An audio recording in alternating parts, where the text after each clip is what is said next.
Šéf se mě na poradě na něco zeptal anglicky a já jen koukala a nebyla jsem schopna otevřít pusu.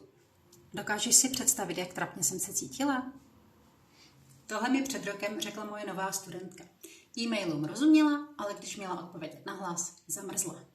Nechyběla jí další gramatika ani více slovíček. Chyběl jí natrénovaný začátek rozhovoru. Proto jsme vzali situace, které jí opravdu čekaly.